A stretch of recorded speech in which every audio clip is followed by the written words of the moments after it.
Tell me.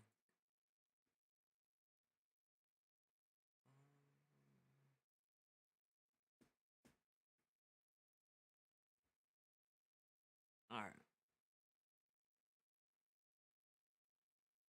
Okay.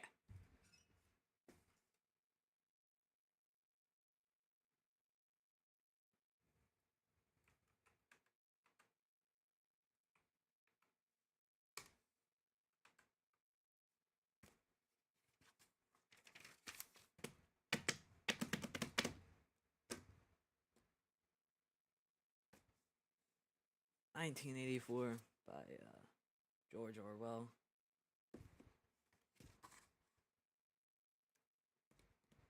Well, title page.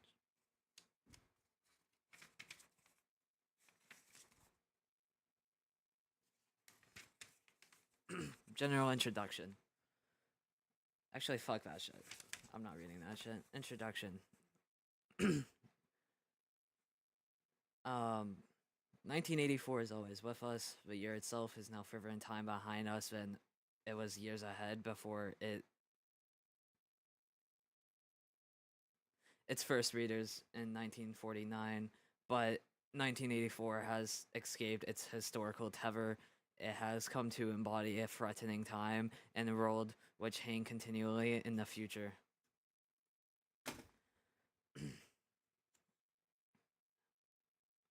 While the fears it represents take on the color of the time in which it was read, the novel's fearful vision may seem to have actually materialized in the current age of fake news and post-truth politics.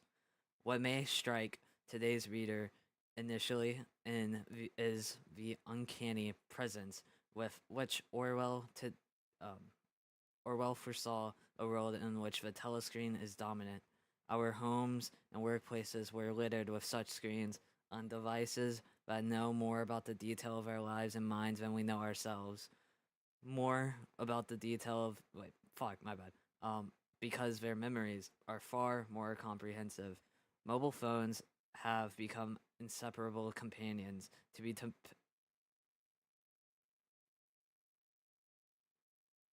yo, that's just fucking real life. Anyways, to be depended on in situations where normal human contacts are curtailed. This is personal surveillance hidden in plain sight. However, the importance of Orwell's novel lies not in the accuracy of its technological predictions, remarkable as they are, since television was in its infancy when he was writing, but in its vision, the implications of all-consuming system of power. 1984 lies in the great tradition of dystopian satire rather than that of a futuristic science fiction. It presents us with a reductio and absurdum of totality. Oh, my bad. Well, big word. I can barely say that. Totalitarianism. My bad. Showing us the worst things that could happen if all principles of that system of thought were put into action and carried to their logical conclusions. The most frightening element is that in the vision is that my bad. Totalitarian. Oh my god. Totalitarianism itself becomes the prime value rather than any particular. I'm retarded. I'm retarded. Anyways, rather than any particular ideology it may serve. That is the nub of a novel. Alright, I'm done with this fucking introduction because it's like 40 pages long. I'm not reading all that. No offense, it's just an introduction though. Holy shit. Anyways. First page. Oh.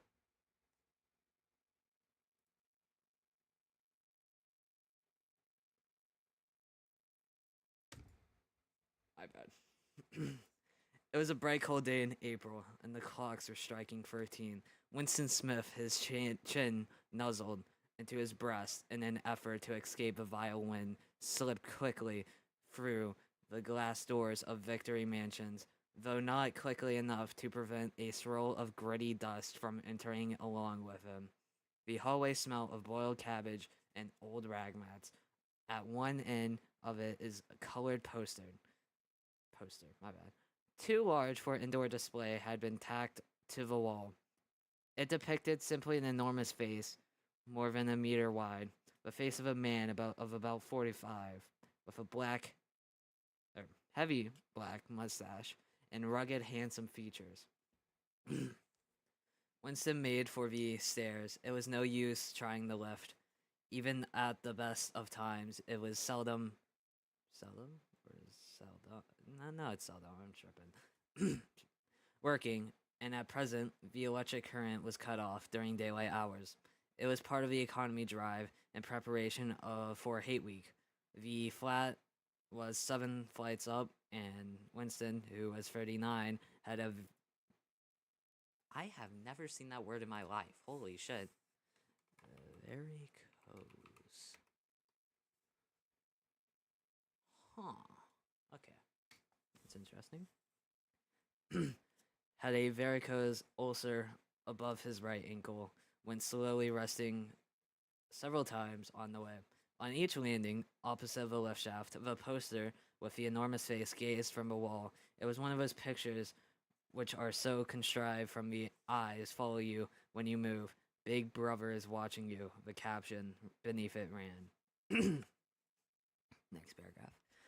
Inside the flat of a fruity voice that was reading out a list of figures that had done something to do with the prediction of pig iron.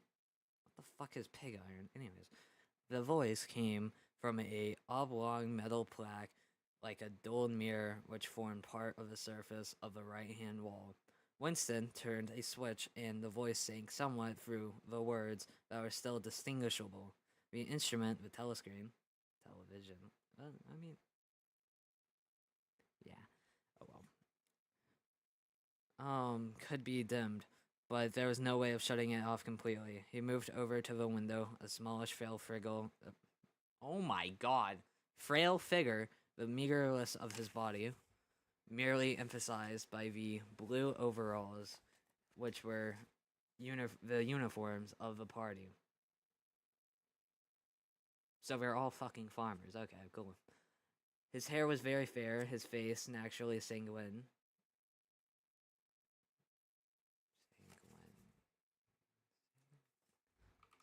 Sanguine pronunciation.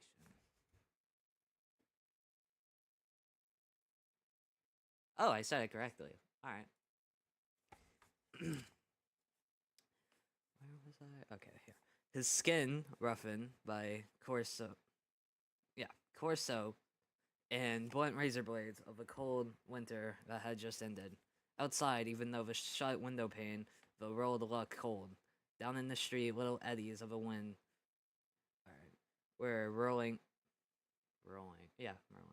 dust and torn paper into spirals. And though the sun was shining in the sky a harsh blue, there seemed to be no color in anything except the posters were plastered everywhere. The black mustached face gazed down from every commanding corner. There was one on the house front immediately opposite. Big Brother is watching you, the caption said. I already said this. Anyways. While the eyes dark eyes. Holy descriptiveness. Good writer though. Looked deep into Winston's own. Down that street level, another poster torn on Winston's own. Down at the street level, another poster torn. I am terrible at reading out loud.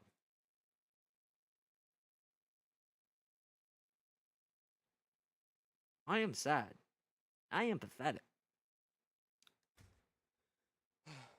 Okay. Where was it? I'll just start from here. Big Brother is watching you, the caption said, while the dark eyes looked deep into Winston's own. Down at the street level, another poster torn at one corner flapped pitifully in the wind, alternating covering and uncovering the single word INSOG. INSOG. Alright. In the far distance, a helicopter skimmed down between the roofs, hovered for an instant like a skim down between the roofs, hovered Am I stupid or am I? No, maybe. I swear these words are repeating. I'm tripping. Anyways.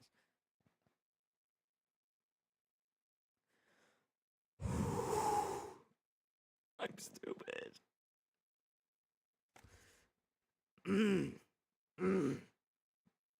In the far distance, a helicopter skimmed down between the roofs, hovered for an instant like a blue bottle, and darted away with a curving flight. It was the police patrol, snooping into people's windows. The patrols did not matter, however, only the thought police mattered. Ooh. Behind Winston's back, the voice from the telescreen was still babbling away about pig iron and the overfulfillment of a ninth free year plan. The telescreen received and transmitted simultaneously. Any sound that Winston made above the level was a very tame, not tame. What the fuck is that word?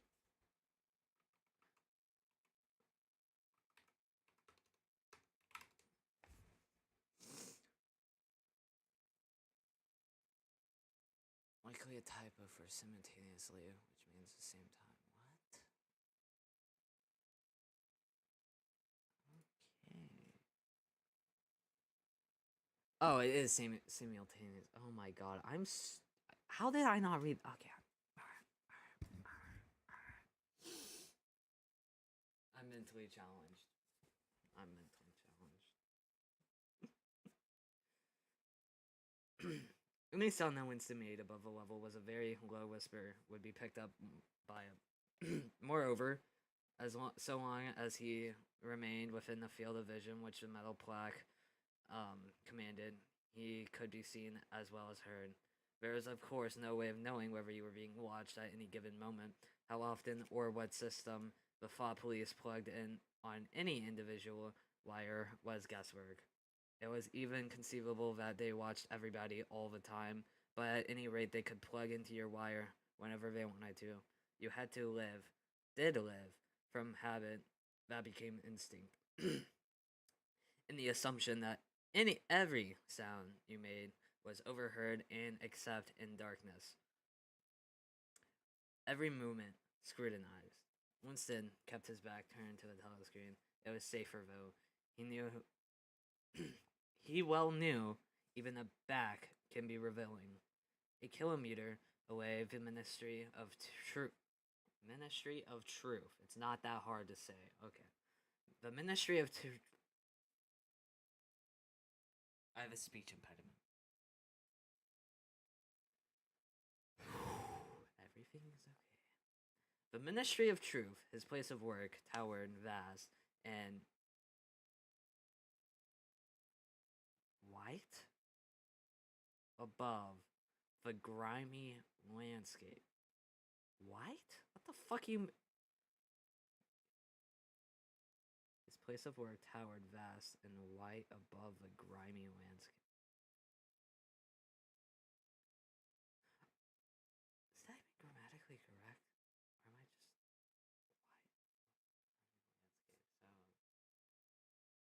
Oh, the building.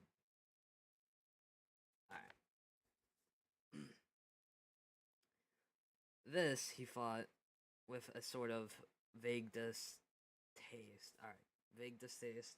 This was London, chief city of Airstrip 1, itself the third most populous of the provinces of Oceania.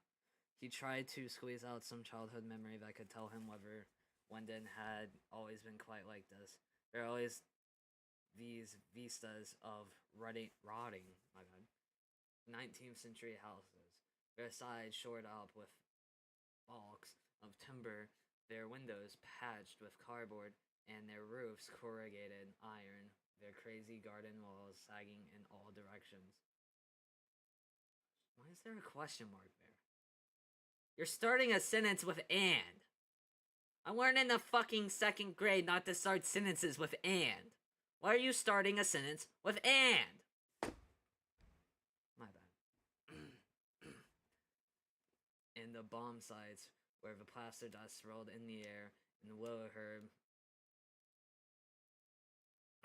Wilhelm straggled over the heaps of rubble in the places where bombs had cleared a larger patch in there and sprung up sword sordid sorted colonies of wooden dwellings like chicken houses. Why is there so many question marks? It's not like it's asking a question. Why is there so many question marks? I'm confused. You're starting a sentence with but. What the fuck? Hold up.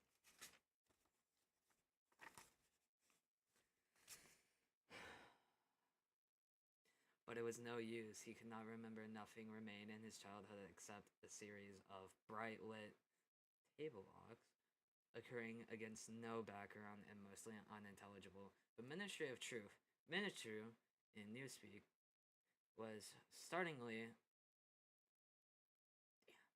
okay, different from any other object in sight. It was an enormous pyramidal structure of glittering white concrete soaring up terrace after terrace, 300 times 300 meters into the air.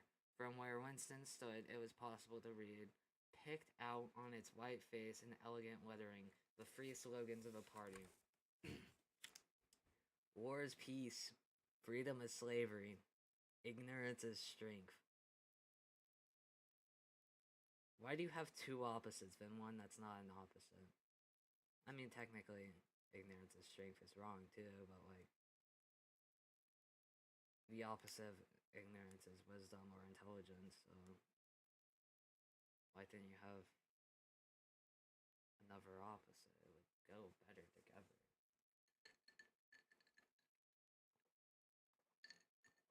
Still good wordplay for intelligence play. Oh my god. Okay. The Ministry of Truth contained, it was said, 3,000 rooms above ground level, and correspondingly ramifications below. Scattered about London, there were 3 other buildings of similar appearance and size, so completely did they dwarf the surrounding architecture that from the roof of Victory Mansions you could see all 4 of them simultaneously. They were the homes of 4 ministries between which the entire apparatus of the government itself was divided. I just added itself because it would go better. Okay, my bad. The Ministry of Truth, which inserted itself with news, entertainment, education, and the fine arts. The Ministry of Peace, which concerned itself with war. The Ministry of Love, which maintained law. Why would the Ministry of Love maintain law and order?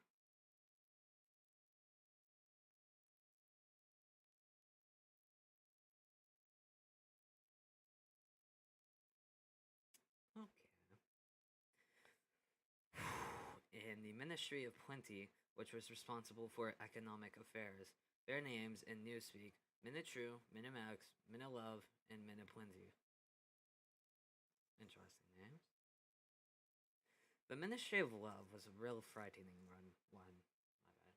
There were no windows in it at all. Winston had never been inside the Ministry of Love, nor within half a kilometer of it. It was a place impossible to enter except on official business, then only by penetrating through a maze of barbed wire, entanglements, steel doors, and hidden machine gun nests. So it's just a fucking military base. Okay. Even the streets leading up to its outer barriers were roamed by gorilla-faced guards in black uniforms, armed with jointed truncheons. Winston turned around abruptly. He had set his features into the expression of a quiet optimism, which it was advisable to wear when facing the television. He crossed the room into the tiny kitchen by leaving the ministry. At this time of day, he had sacrificed his lunch in the canteen, and he was aware there was no food in the kitchen except for a hunk of dark-colored bread, which had got to be saved for tomorrow's breakfast. He took down from the shelf a bottle of colorless liquid. with a plain white label marked Victory Gin. It gave off a sickly, oily smell as of Chinese rice spirit. Winston poured out nearly a teacupful, nerved himself for a shock, and gulped it down like a dose of medicine. Instantly, his face turned scarlet, and the water ran out of his eyes. The stuff was like nitric acid, and moreover, in swallow it had the sensation of being hit in the back of the head with a rubber club. Why the fuck would you drink that then? Are you a fucking idiot? Are you a fucking idiot? I'm disappointed in this dude, Winston. Oh my. Let's see, where was I?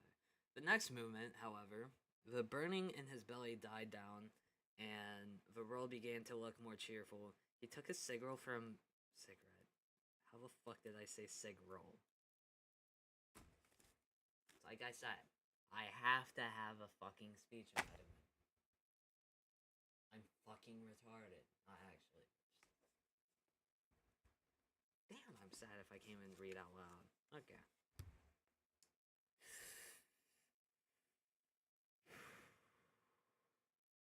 Took a cigarette from the crumpled packet. Oh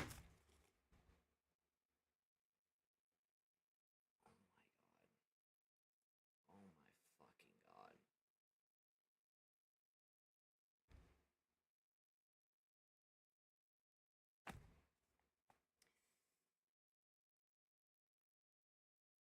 I know this fucker in chat did not say, yo, I'm American. What is a kilometer? As if he didn't put KM like he knows exactly what a fucking kilometer is. This idiot. Alright.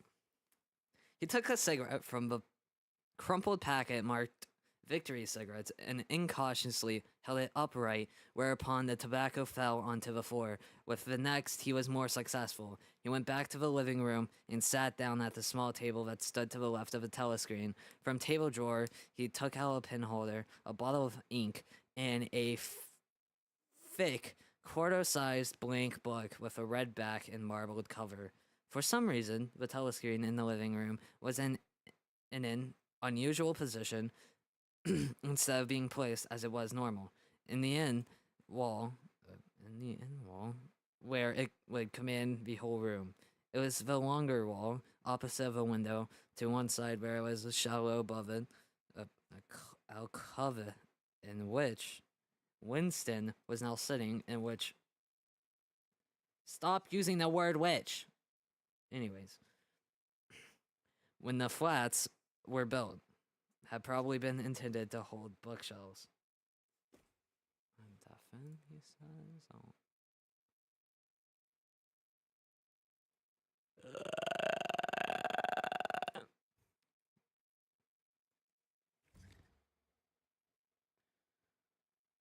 This guy's pissing me off, he says. Well, it's not supposed to be good. Holy shit, I've been at this for 20 minutes. It's gonna be like 5 when I get done. I'm on page 6. I gotta fucking lock in. Anyways.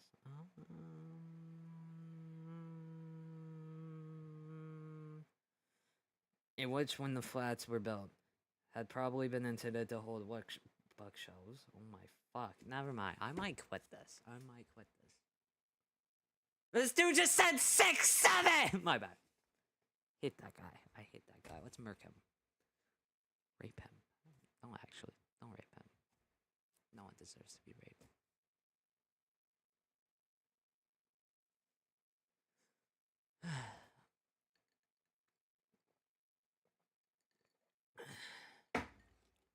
Not again. Okay. Winston was able to remain outside of the range of a telescreen so far as sight went. He could be heard, of course, but so long as he stayed in his present position, the room had suggested him to. The thing that he was now about to do but it also had been suggested by the book that he had just taken out of a drawer. It was a particularly beautiful book. Its smooth, creamy paper. How the fuck is paper creamy? A little yellowed by age. I love yellow books. Maybe not actually. Was of a kind that had not been manufactured for at least 40 years past. He could guess, however, that the book was much older than that.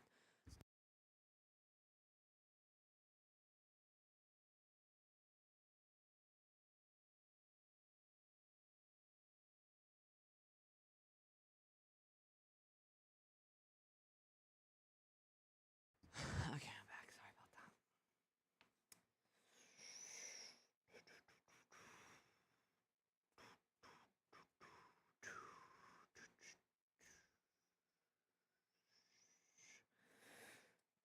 Its smooth, creamy paper, a little yellowed by age, was of a kind that had not been manufactured for at least 40 years past. He could guess, however, that the book was much older than that. He had seen it lying in the window of frosty little junk shop in a slummy quarter of the town. I'm not reading those parentheses. Actually, no, what? Nah, I'll fucking read those parentheses. Just what quarter he did not now know, remember, and had been stricken.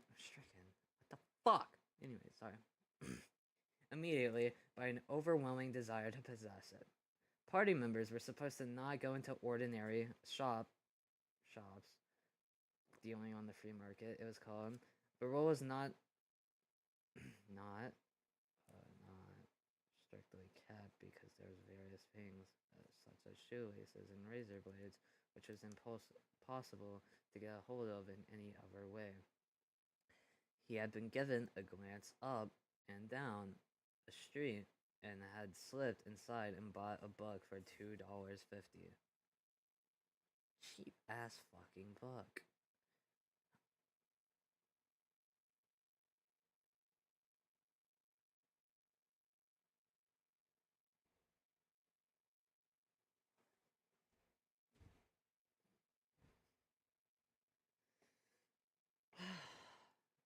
I wish books were that cheap nowadays.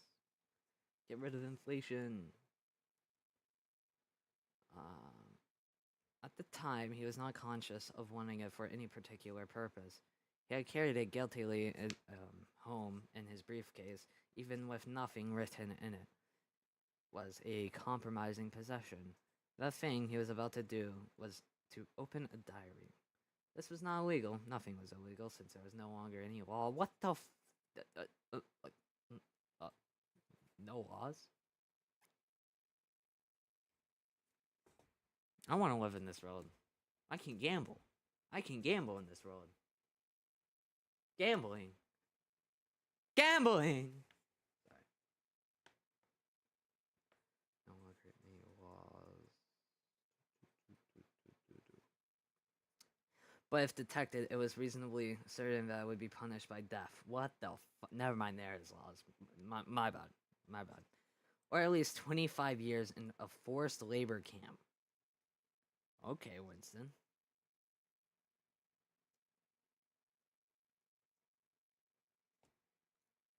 Okay. Read faster, reader boy. This guy. This guy. I can't! Sorry.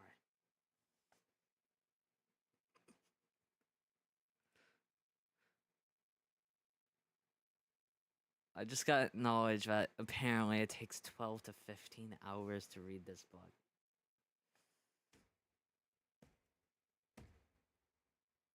Suicide's my only option. Anyways.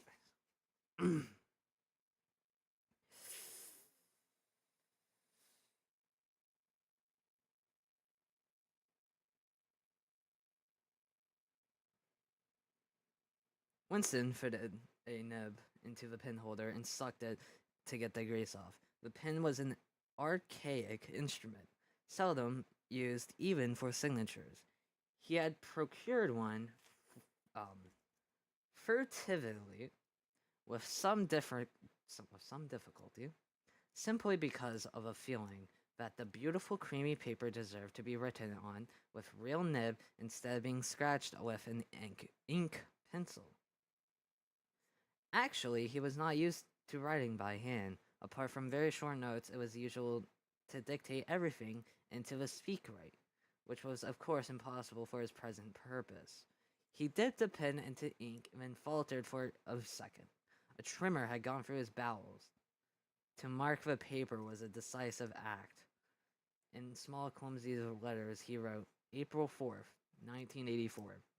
He sat back. A sense of complete helplessness had descended upon him. To begin, he did not know of which, with any certainty, that this was 1984. It must be around about that day, since he was fairly sure that his age was 39, but he believed he was born in 1944 and 1945. But it was never possible nowadays to pin down any day within a year or two. For whom it was suddenly occurred to him to wonder, was he writing this diary for the future, for the unborn? His mind hovered for a moment round the doubtful date on the page, then fetched up with a bump against the newspeak, where doublethink, for the first time with the magnitude of what he had undertaken, came home to him. How could you continue? Oh my god, did I just hit it?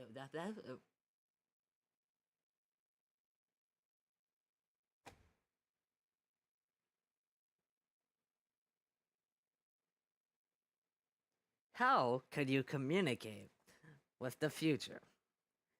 It was of its nature impossible. Either the future would resemble the present, in which case it would not listen to him, or it would be different from it, and his predicament would be meaningless.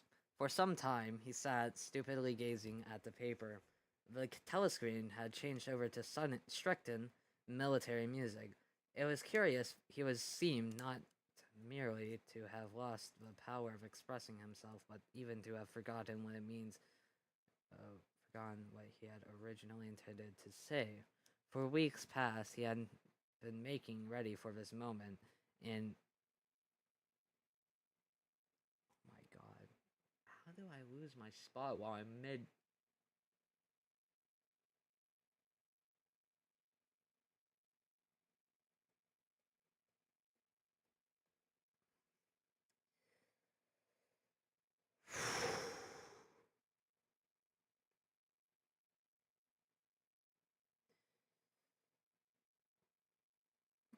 I'm gonna start at it.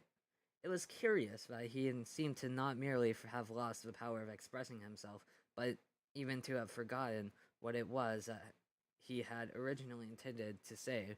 For weeks past, he had been making ready for this moment, and it had never crossed his mind that anything would be needed except courage. The actual writing would be easy. All he had to do was transfer the paper to the interminable restless monologue that had been running inside his head literally for years, the language. At this moment, however, even the monologue had dried up. Moreover, his varicose ulcer had begun itching unbearably. He dared not to scratch it because if he did, it would so oh my god, because if it did, it so it always became inflamed. Inflamed? Oh my god, if my camera falls one more time, I'm killing myself. Not actually.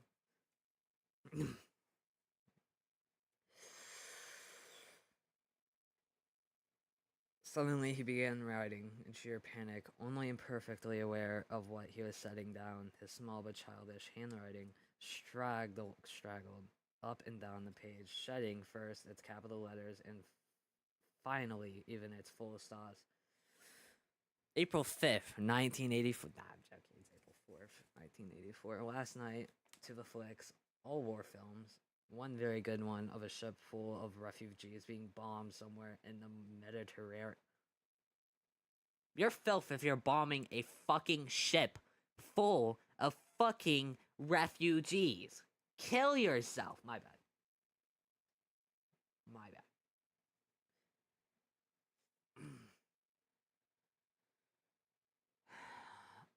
Audience much amused by the shots of great huge fat man trying to swim away with a helicopter after him. First you saw him wallowing along the water like a porpoise. Then you saw him through the helicopter's gun sights. Then he was full of holes, and the sea around him turned pink. And he sank, my bad, as suddenly as the holes bad let in the water. Audience shouting with laughter when he sank. Oh, nice. When you saw a lifeboat full of children with a helicopter hovering over it, there was a middle-aged woman that might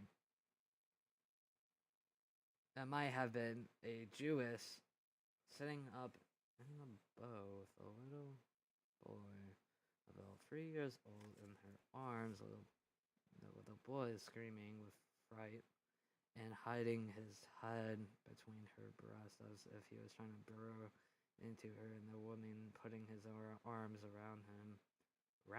What the fuck? And comforting him, even though she was blue with fright herself. All the time covering him as much as possible as she fought her. As if she thought her arms could keep the bullets off him. Then the helicopter planted a 20-kilo bomb, and among them, a terrible flash, and the boat went to matchwood. Then there was a wonderful shot of a child's arm going up, up, up, right up, into the air. A helicopter with a camera in its nose must have followed up there, and there's a lot of applause from the party seats, but a woman down in the pearl part of the... Get the fuck away, bug. Anyways. Part of the house suddenly kicking up with a fuss, shouting, don't order of... should it... What the fuck is with this shitty ass grammar?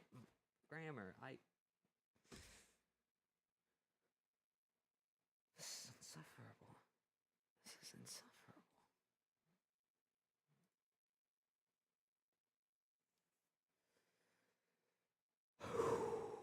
Okay. Winston stopped writing, partly because he was suffering from cramps, but he did not know what had made him pour out of a stream of rubbish. But the curious thing was that while I literally said it right the first time.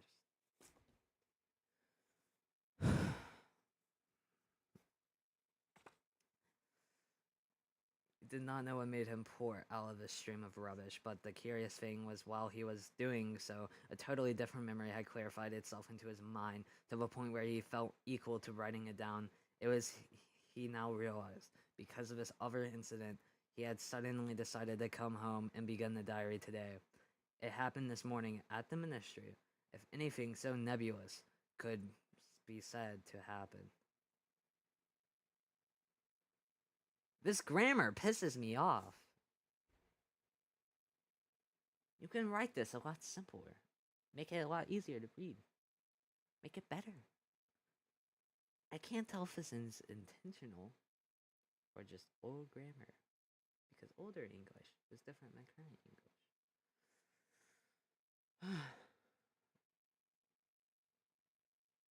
My eyes feel like they're fucking made out of iron. My bad. Eyelids feel like they're made out of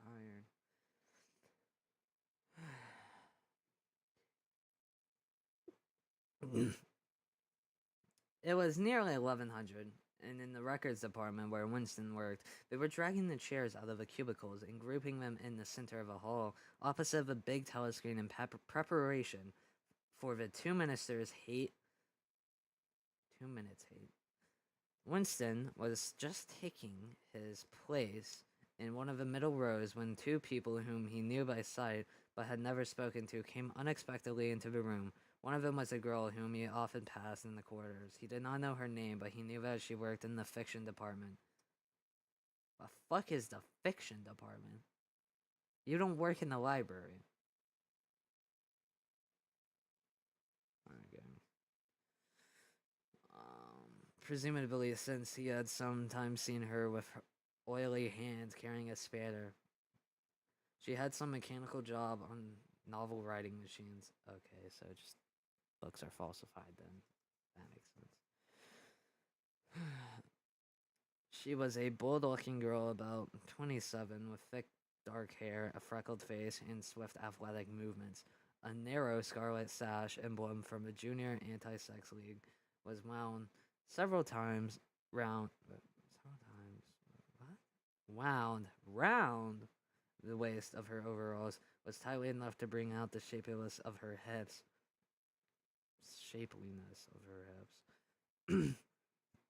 Winston had disliked her from the very first moment of seeing her.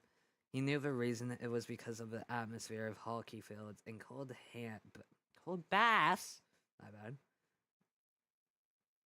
And community hikes and general clean mindedness, which she managed to carry about with her.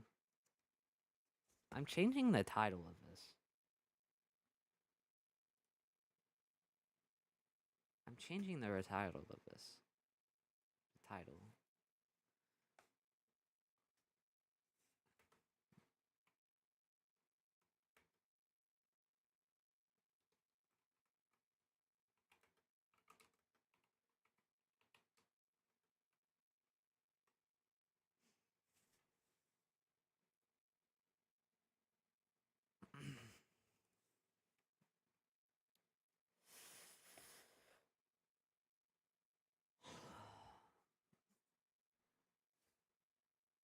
Huh. Where am I? Did I just like go to a new page?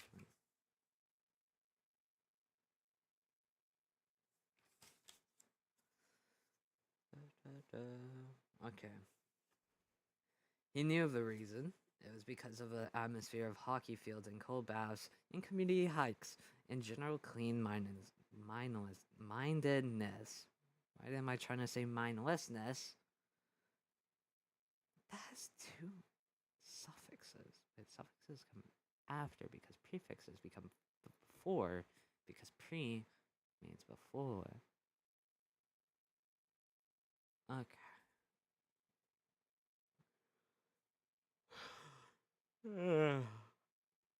Which she managed to carry about with her.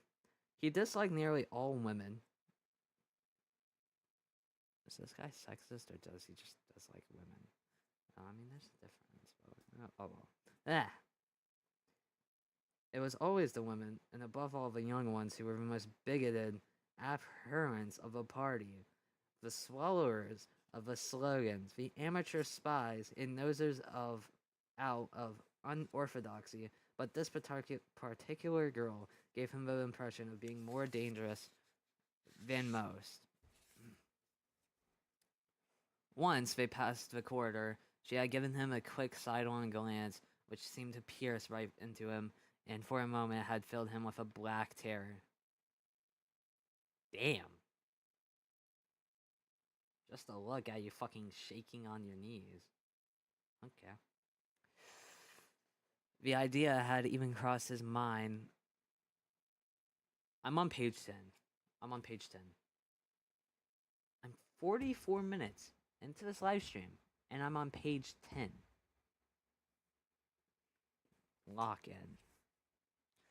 The idea had even crossed his mind that she might be an agent of the thought police. That was true, but was very unlikely. He's...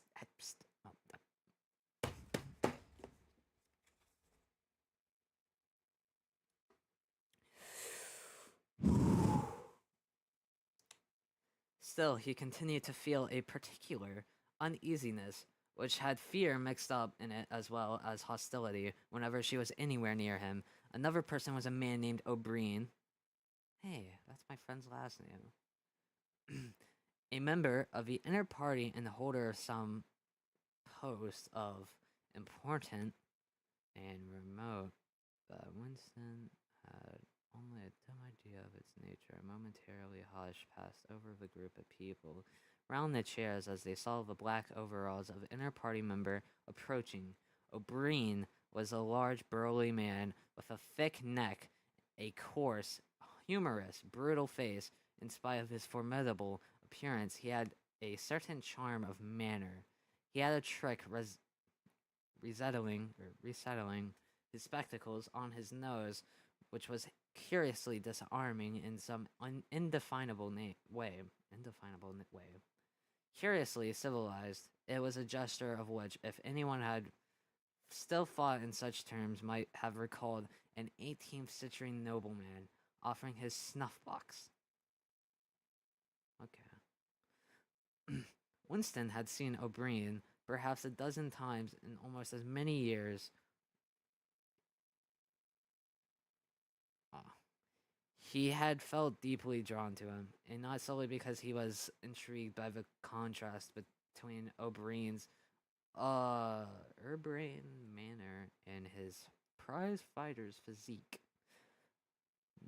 Much more, it was because of a secretly held belief, or perhaps not even a belief, merely of hope, that O'Brien political orthodoxy was not perfect. Something in his face suggested it irresistibly, and again, perhaps it was not even orthodoxy.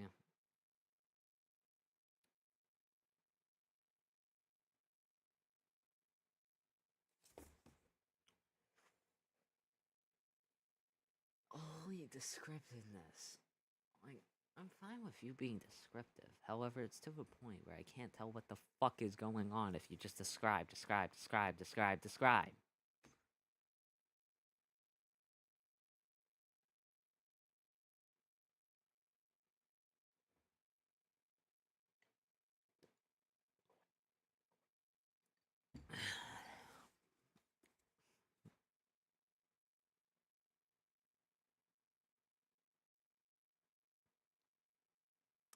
Much more of it was because of a secretly held belief, or perhaps not even a belief, merely of hope, that O'Brien's political orthodoxy was not perfect. Something in his face suggested it irresistibly, and again, perhaps it was not even unorthodoxy that was written on his face, but simply intelligence. But at any rate, he had the appearance of being a person that you could talk to if somehow you could cheat the telescreen and get him alone. Winston had never made the smallest effort to verify this guess. Indeed, there was no way of doing so, and at this moment O'Brien glanced at his wristwatch, saw that it was nearly 1100, and evidently decided to stay in the records department until the 2 minutes hate was over. He took a chair in the same row as Winston, a couple of places away. A small sandy-haired woman who worked in the next cubicle to Winston was between them. The girl with dark hair was sitting immediately behind. The next moment was a hideous grinding speech of some monstrous machine running without oil burst through the big telescreen at the end of the room. It was a noise that set one's teeth on edge and bristled the hair at the back of one's neck. The hate had started. As usual, the face of Emmanuel Goldstein, the enemy of the people, flashed onto the screen. There were hisses here, and there, among the audience, the little sandy-haired woman gave a squeak, my bad, of mingled fear and disgust. Goldstein was the renegade and backslider who once long ago, how long ago, no one quite remembered, had been the one leading figures of the party for almost on a level with Big Brother himself. Who the fuck is Big Brother? Anyways, and had engaged in counter-revolutionary activities, had been condemned to death, and had mysteriously escaped and disappeared. The programmers of a 2 Minutes Hate varied from day to day, but there is none in which Goldstein... What if our main character is this dude? Can my eyes stop feeling like fucking iron? I feel tired as fuck because of this. Maybe I am tired as fuck.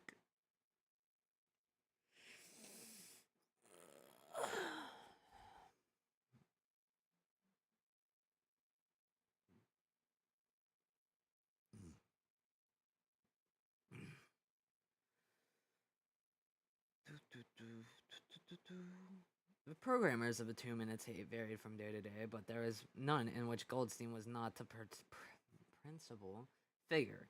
He was the primal traitor, the earliest defiler of a party's purity. All subsequent crimes against the party, all treacheries, acts of sabotage, heresies, deviations sprang directly out of his teaching. Somewhere or other, he was still alive, hatching his conspiracies. Perhaps somewhere beyond the sea, under the protection of a foreign paymasters. Perhaps even so, it was occasionally rumored in some hiding place of Oceania itself. Winston, diaphragm. I'm just thinking that's a diagram, I guess, but that's not how you spell diagram. Diaphragm was constructed. He could never see the face of Goldstein without a painful mixture of emotions. It was a lean Jewish face with a great fuzzy oracle of white hair and a small goatee beard. With a clever face and yet somehow inherently despicable, with some kind of senile silliness in the long thin nose, the end of which a pair of spectacles was perched.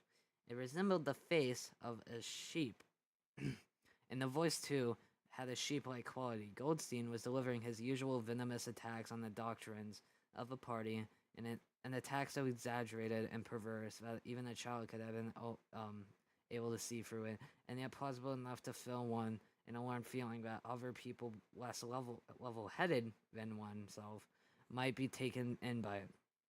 He was abusing Big Brother, denouncing the dictatorship of a party. Okay, so we're just letting... We just agree with dictatorship. What the fuck?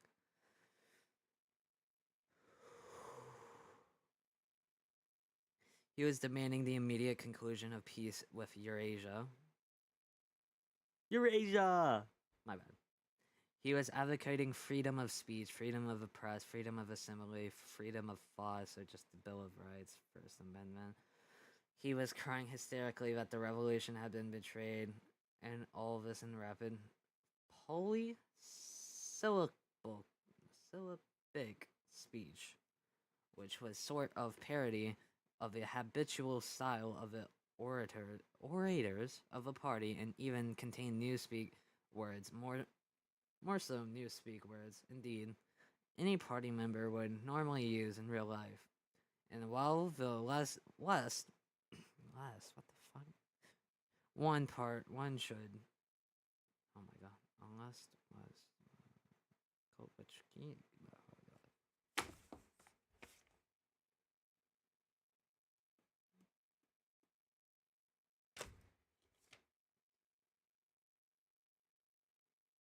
just disappointing I am. Oh my god.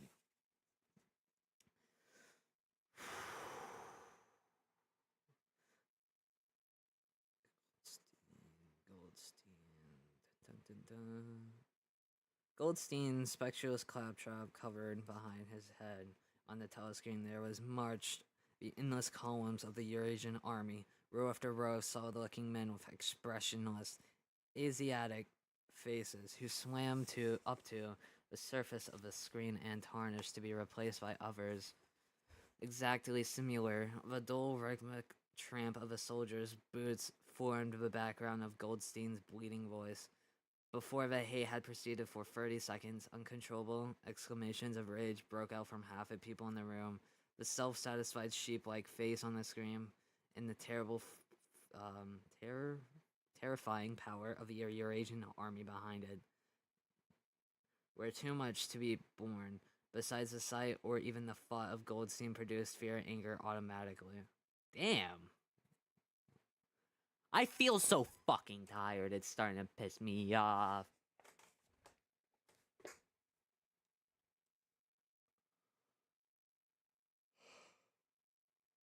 Ugh. Oh, I might have to quit this just because I can't do it.